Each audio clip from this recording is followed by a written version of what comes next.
Throwing people from helicopters, Pinochet's reign of terror over Chile.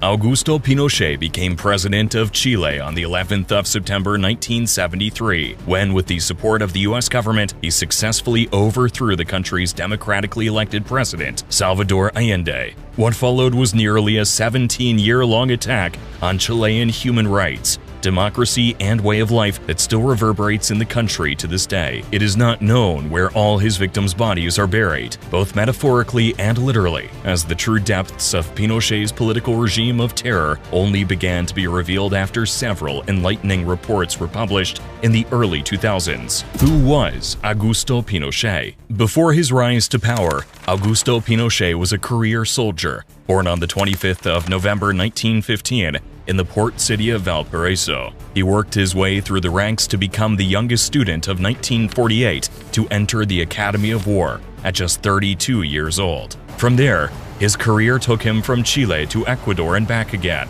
as he spent the next few decades rising to the rank of Major General and even escorting Cuban revolutionary leader Fidel Castro during his trip to Chile in 1971. By January of the next year, he had become the army's commander-in-chief, leaving him perfectly positioned for what was to come next: the coup.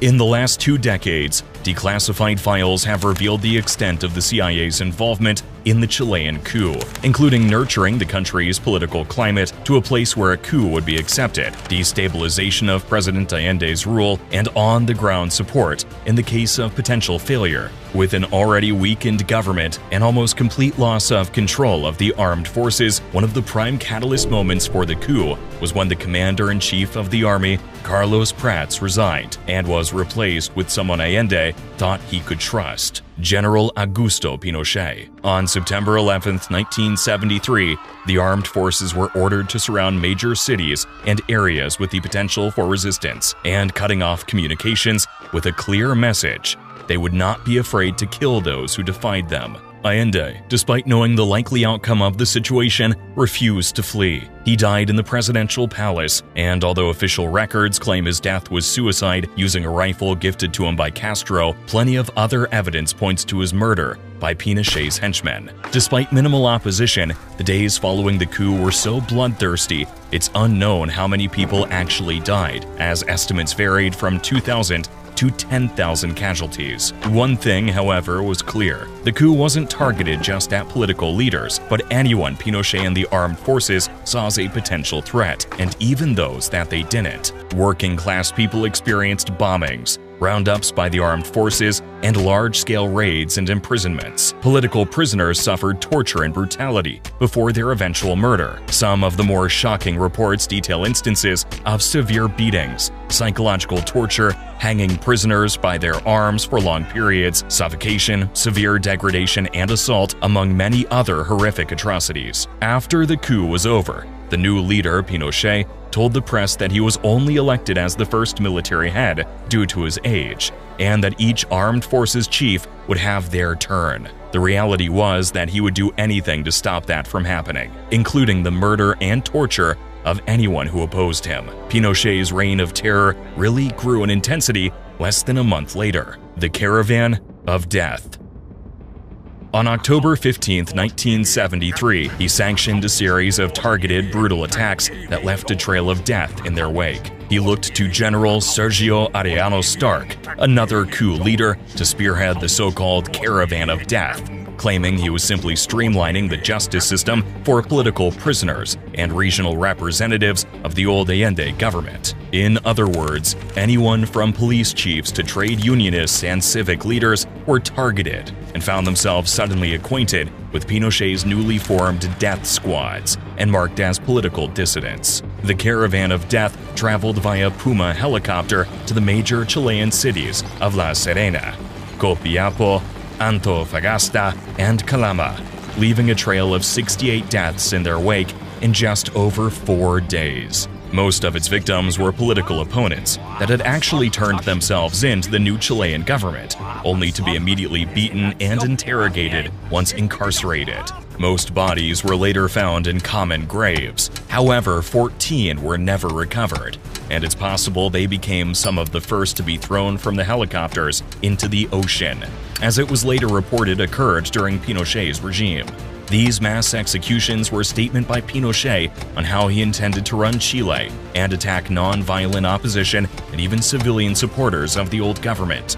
After the caravan's initial run, General Stark and other members of the death squad formed Pinochet's new Chilean secret police agency, the DINA, or National Intelligence Directorate, on June 14, 1974. Not unlike Nazi Germany's Gestapo, the members of the DINA would commit atrocities under the banner of the new law, continuing to kill and repress any potential opposition. By the end of the year, it was estimated there were over 700 agents of the DINA operating across Chile. Those detained would be shipped to prison and concentration camps, where conditions were appalling enough without the horrendous acts of prolonged torture that these victims had to endure. Pinochet's arrest.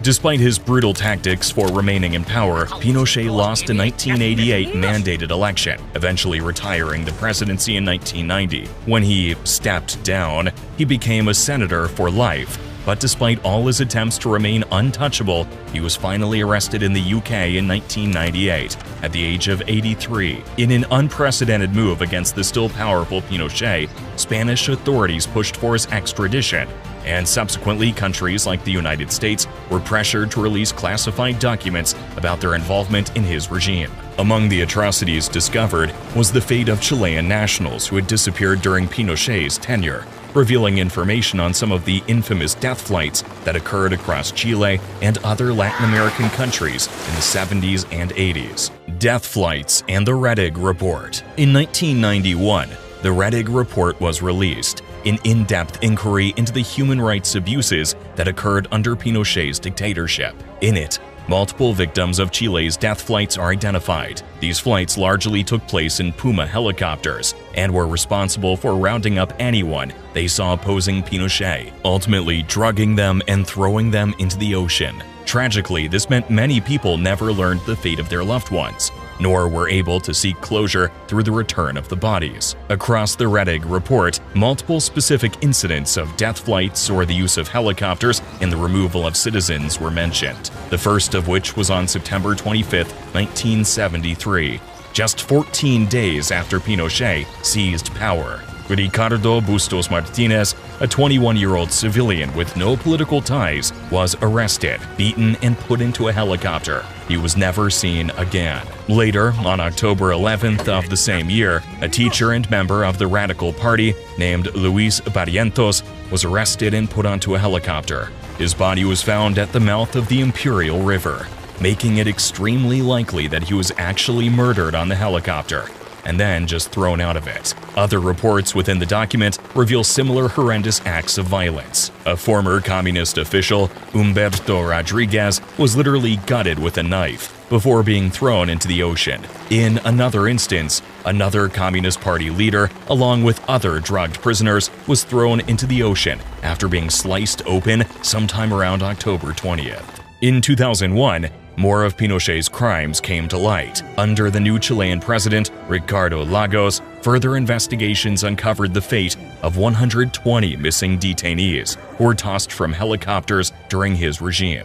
In the same year, retired Colonel Oglenier Benavente also revealed the part that Pinochet's personal pilot, Brigadier Antonio Palomo Contreras, played in the death flights, claiming that he frequently made bodies disappear using his helicopter, saying, "Some were dropped into the ocean, others were thrown on the high peaks of the Andes." But despite Pinochet's arrest, he never truly faced any consequences for his numerous crimes against humanity. He was returned to Chile on medical grounds in 2000, and the Chilean Supreme Court dropped prosecution charges against him in 2002. He resigned his seat as senator for life that same year, aged 87.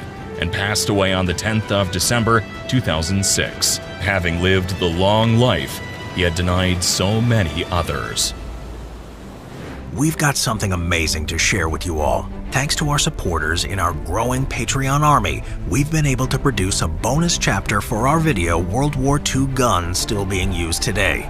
This new chapter focuses on the M4 Sherman tank, and we can't wait for you guys to see it. You can watch it now on our Patreon without ads, unrestricted and uncensored, as well as our entire exclusive Patreon library. Find the link in the pinned comment. Let us know your thoughts below.